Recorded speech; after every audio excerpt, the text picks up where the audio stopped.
Mais pour l'instant, on va se plonger dans le roman policier de Chris Constantini qui nous a rejoint. Bonjour. Bonjour Brigitte.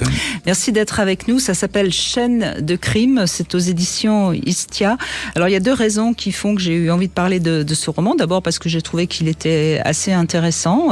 Et puis ensuite, il y a quelque chose que j'ai trouvé passionnant. C'est les mystères de l'ADN. Mais on va d'abord parler un petit peu du roman. Donc, évidemment, comme tout roman policier, il y a des meurtres. Et puis, ce que j'ai trouvé intéressant, c'est ce héros qui perd donc une de ses meilleures amies au début du roman, qui est tué. On ne sait pas trop par qui. Il est à moitié, enfin, je sais pas trop s'il est détective, s'il est etc. Et il fait le parallèle avec sa sœur, si je me trompe pas, qui est morte il y a bien des années auparavant. Et alors au début, on se dit non, là quand même l'auteur il nous amène dans des trucs, c'est pas possible. Et puis tout doucement, au fil des pages, on se rend compte que le lien, il est pas si tordu que ça. Et alors je vais évidemment pas raconter. Voilà. Qu'est-ce qui vous a donné envie déjà d'écrire cette histoire Alors, parce qu'on sait très bien que ça vient toujours de nous, ce qu'on écrit.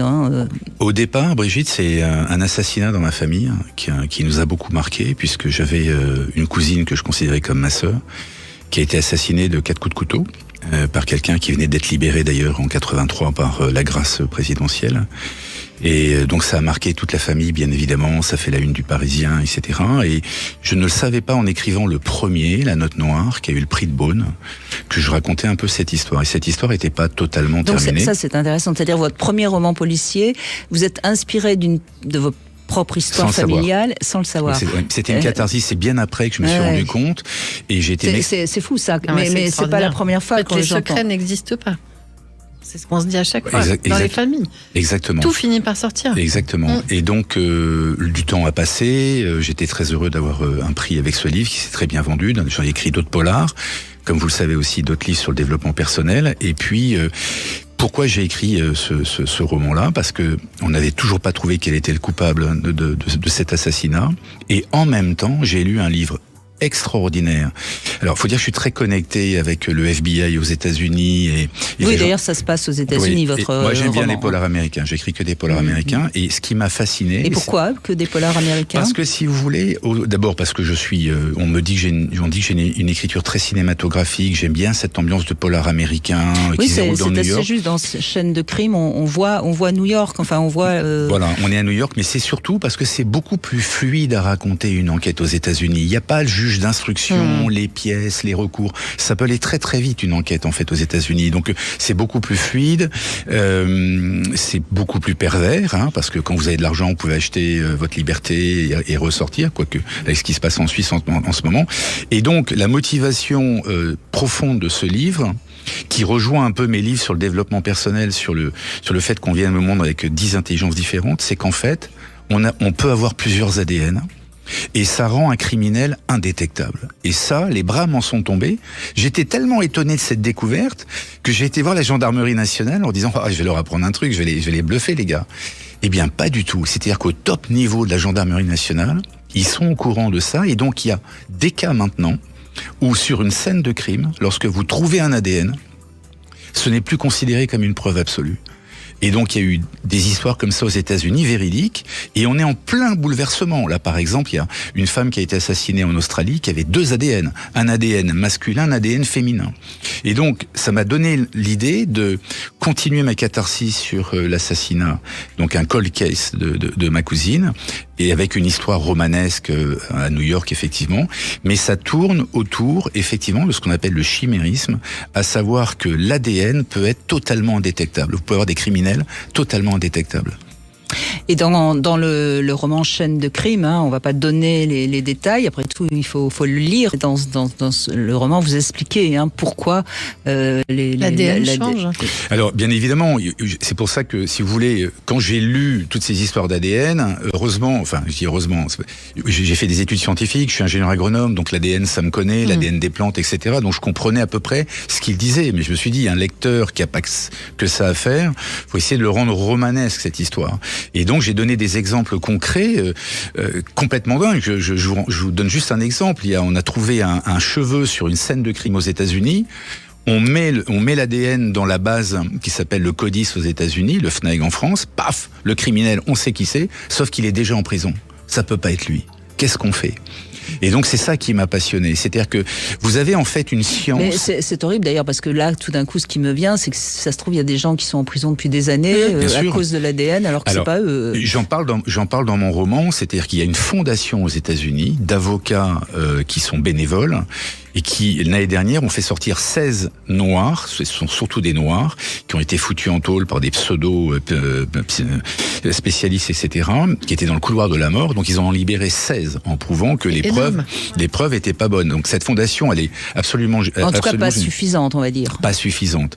Mais indispensable. Mais tout ce dont on parle, si vous voulez, au travers d'une intrigue, où il y a une histoire d'amour, où ça se déroule à New York, effectivement, et j'aime bien ce détective, parce qu'il est un peu fracassé par la vie, et il rencontre des femmes au charme vénéneux, il se plante, il se fait casser la gueule, il est très humain, il est très... Voilà. C'est souvent, de toute façon, dans un roman policier, comme c'est souvent les hommes qui aiment les romans policiers plus que les femmes, il faut qu'il y ait quand même du sexe, il faut quand même qu'il y ait un peu d'amour.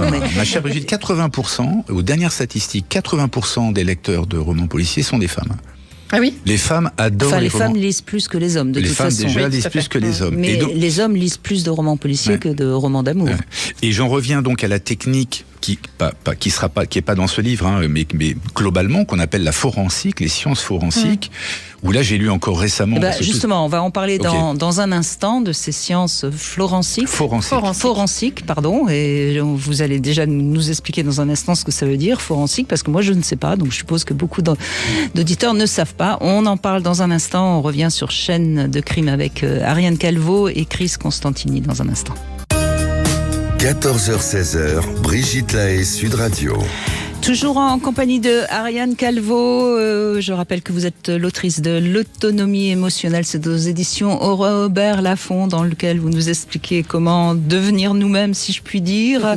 Alors, à côté de vous, on a quelqu'un qui est plus dans le coaching, même si vous ne prenez pas le même nom pour écrire vos livres de développement personnel et vos livres policiers, puisque là, c'est Chris Constantini qui a écrit Chaîne de crime aux éditions Istia. Ma maman, paix à son âme, était corse, elle était atteinte d'un cancer, et lorsque j'ai écrit ce polar, elle a vu que j'étais en finale pour le prix de Beaune. Alors vous parlez de l'autre, de mon premier, et lorsque j'ai eu gagné le prix de Beaune, elle a gagné 6 mois de vie. Et je me suis, elle m'a. Ça c'est l'interprétation. Non, je l'ai vu et elle m'a dit, s'il te plaît, tu es le seul à pouvoir reprendre ce nom corse. J'aimerais que tu signes tes autres polars à l'avenir avec le nom Costantini. D'accord, donc c'est un hommage à votre mère. C'est un hommage à maman. Hein. Très bien, eh bien on lui rend hommage à notre tour. Alors justement, qu'est-ce que ça veut dire forensique ? Alors, déjà, je reprends à la base, Chaîne de crime, c'est donc un polar. Vous avez d'un côté un cold case et vous avez une enquête contemporaine.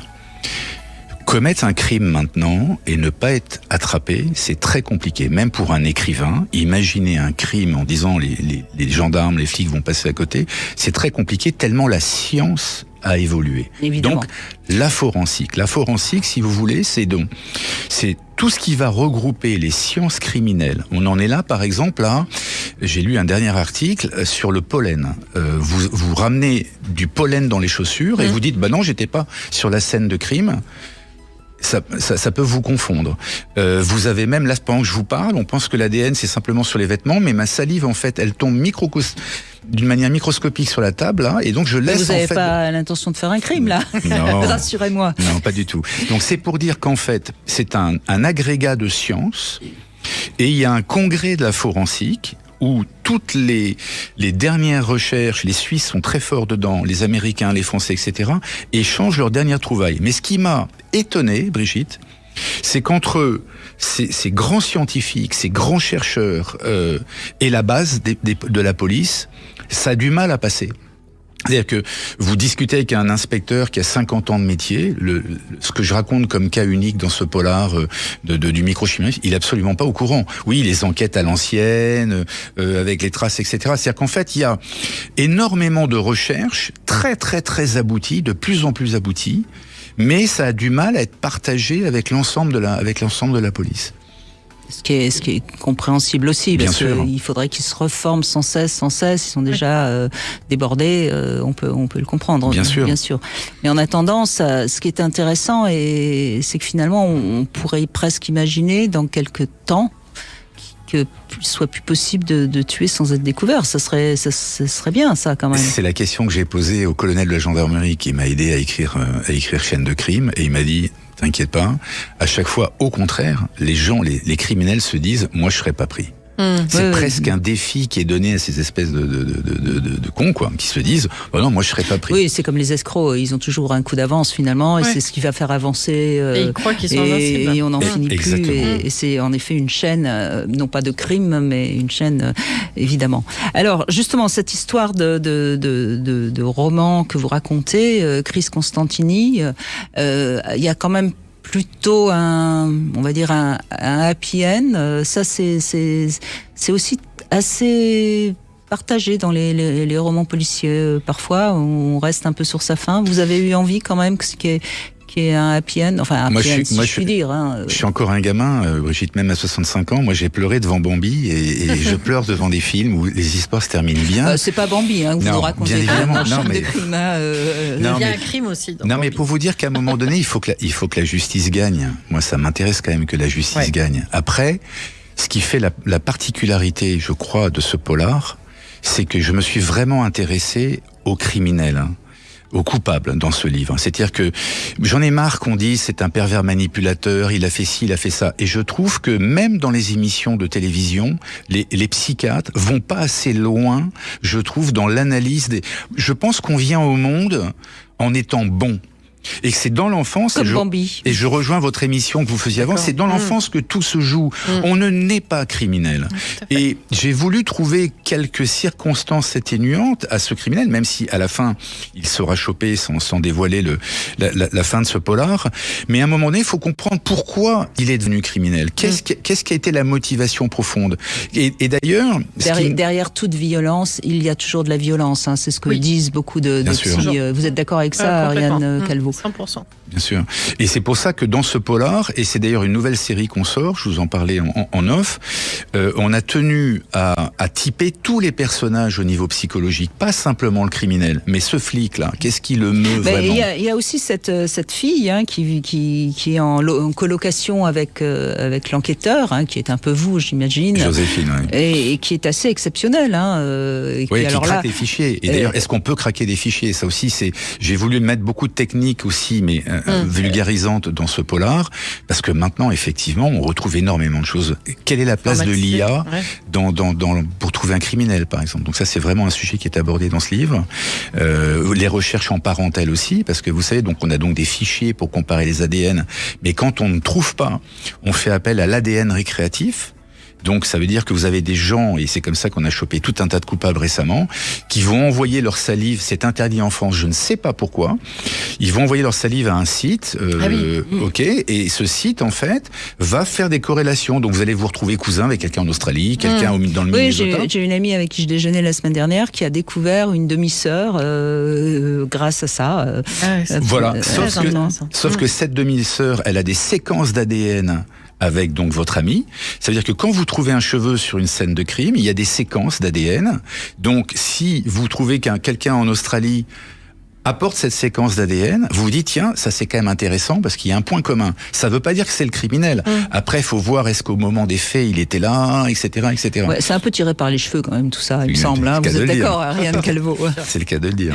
Oui. Non, mais c'est intéressant parce que dans ce livre, c'est pour ça que j'avais envie de vous recevoir, parce qu'on découvre finalement plein de choses sur le monde dans lequel on est et qui va en s'accélérant finalement, parce que... Moi, j'ai été bluffé par cette histoire d'ADN, Brigitte, je vous le cache pas, parce que encore une fois, on n'en parle pas beaucoup, donc c'est vraiment une première dans ce polar. C'est le premier polar qui parle de cette histoire d'ADN qui ne matche pas. Et ça commence dans l'utérus, vous en parlez un peu. En fait, dans 9,7% des cas, les femmes porteraient 2 œufs, donc 2 enfants en puissance, sauf qu'il y a toujours, dans ces 9,7% des cas, un œuf qui va mourir. Et avant de mourir, il va transférer son ADN, presque dans un geste de survie. Je vais même vous raconter quelque chose c'est un de mes invités qui m'a raconté ça et qui m'a dit on ne sait pas encore à quel point pour chacun d'entre nous le fait d'avoir peut-être à un moment donné été avec un autre qui n'a pas survécu peut avoir marqué notre Moi, on m'a psychisme. retiré un kyste comme ça à l'arrière du dos où il y avait des dents et des cheveux. Incroyable. Dans le kyste. Et c'était a priori une jumelle. Ouais, voilà, donc peut-être que il y a quelque chose dans vos blessures d'enfance. En tout cas, dans l'ADN, a priori. Et la grande découverte, pour venir à quelque chose d'encore plus concret dans notre quotidien, c'est qu'on est en train de se demander maintenant si, avec les transfusions sanguines, avec les greffes, de moelle, j'imagine, par exemple, avec même le sperme d'un homme qui vous aurait fait l'amour il y a 20 ans, avec même l'ADN d'un aîné... Je dois en avoir, moi, de l'ADN. Un ADN très multiple. Avec même l'ADN du premier enfant, on se demande, là, c'est vraiment, on est au tout début, est-ce que cet ADN va pas être transmuté dans le survivant, etc. Ce qui fait que votre cheveu, par exemple, a votre réel ADN. Encore une histoire de cheveux. Mais votre salive a un ADN, un autre ADN d'une autre personne. Et c'est ça qui est incroyable. Et donc le transgénérationnel prend sens. Mais certaine façon. Et les intelligences multiples, et tout un tas de choses. Et puis tout ce qui est de l'ordre un petit peu de la spiritualité dont on se moque souvent, mais tout ça commence à prendre du sens parce que finalement il y a quelque chose de l'ordre d'énergie qu'on appelle comme ça sans trop savoir de quoi on parle. Finalement il y a peut-être que dans 10 ans, 20 ans, 30 ans, on pourra expliquer tout ça. Vous savez que mon combat, c'est d'être anti-cartésien. Ce cartésianisme qui nous met dans des cases, dans des certitudes, etc. Je le combats avec les intelligences multiples, avec tous les écrits dont vous avez eu la gentillesse de parler ici.